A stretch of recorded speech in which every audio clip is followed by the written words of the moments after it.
এই বিডিআর হত্যাকাণ্ড কোনো অর্ডিনারি ক্রাইম ছিল না। এদেশে নৈরাজ্যবাদী শক্তিকে দীর্ঘস্থায়ী ক্ষমতায় রেখে বাংলাদেশের মানুষের ভোটাধিকার হরণ করার জন্য আমার ৫৭ জন চৌকস সেনা কর্মকর্তাকে হত্যা করা হয়েছিল। অনেকেই বলছেন সঠিক বিচার চাই। বিচারের একটা প্রক্রিয়া শুরু হয়েছে। বিচারের নামে অনেকটা প্রহসনও দেখেছি আমরা। বিচারের শেষ প্রান্তে আপিলও নিষ্পত্তি হয়েছে। প্রকৃত মাস্টার মাইন্ডরা ধরাছোঁয়ার বাইরে। ভিকটিম পরিবারদের পক্ষ থেকে, গোটা জাতির পক্ষ থেকে, বিবেকবান মানুষের পক্ষ থেকে, আপনাদের মতো তরুণ ছাত্র সমাজের পক্ষ থেকে দাবি উঠেছে ২০০৯ সালের ২৫শে ফেব্রুয়ারি সংগঠিত বিডিআর হত্যাকাণ্ডের সঠিক তথ্য উপস্থাপন করা হোক, জাতি জানতে চাই। বর্তমান অন্তর্বর্তীকালীন সরকার তার যথাযথ পদক্ষেপ গ্রহণ করে একটি কমিশন গঠন করেছেন। সেই কমিশন গঠন প্রক্রিয়ার মতামতের সময় আমি দ্ব্যর্থহীনভাবে বলেছি, এমন একজন মানুষকে দিয়ে কমিশন গঠন করেন যে তার সমস্ত ভয় ভীতি উপেক্ষা করে সত্য উপস্থাপন করতে কুণ্ঠিত হবে না, ব্যর্থ হবে না, ভীত হবে না, আতঙ্কিত হবে না, যে সত্যের পক্ষে দাঁড়িয়ে দেশের জন্য তার জীবন বিপন্ন করতে প্রস্তুত থাকবে। বাংলাদেশ সরকার, আমি বিশ্বাস করি, তার সঠিক ব্যক্তিকে পেয়ে তার হাতেই এই কমিশনের দায়িত্ব দিয়েছেন। কাঠ ও পিভিসি ম্যাটেরিয়ালের সংমিশ্রণে তৈরি আধুনিক আরএফএল উডি ডোর, কাঠের চেয়েও কঠোর। আমরা একটা আইনের ছাত্র হিসাবে দীর্ঘদিন ধরে রুলস অফ এভিডেন্সে একটা তত্ত্ব ফলো করি।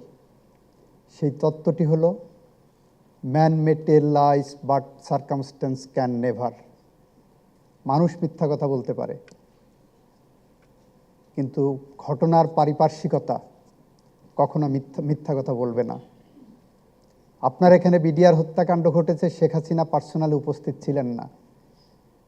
আলটিমেট বেনিফিশিয়ারি কে? সেনাবাহিনী প্রধানকে কে নির্দেশ দানে বিরত ছিলেন?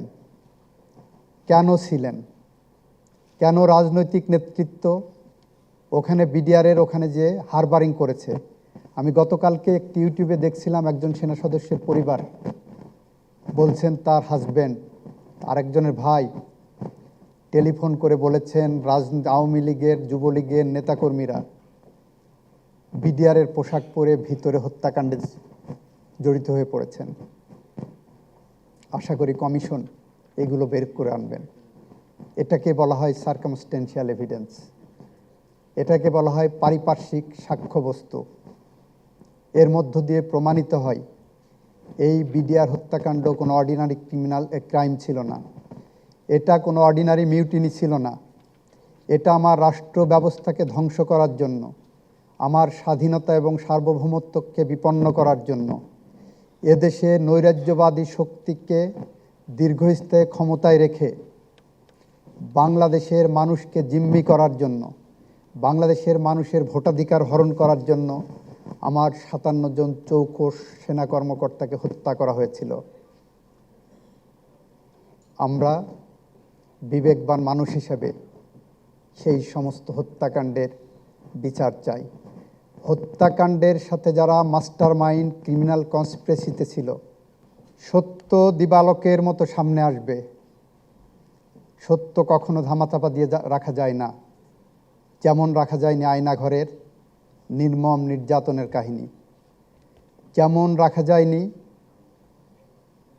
জুলাই বিপ্লবে প্রায় ২,০০০ তরতাজা জীবনের রক্তের বিনিময়ে যে বিপ্লব হয়েছে, সেই বিপ্লবে যাদের অবদান, যাদের আত্মত্যাগ, যাদের পঙ্গুত্ব, যাদের সর্বহারা, সব হারানোর বেদনা, ঠিক একইভাবে ২৫শে ফেব্রুয়ারির এই নির্মম হত্যাযজ্ঞের সমস্ত তথ্য আগামী দিন আমরা জানতে পারব।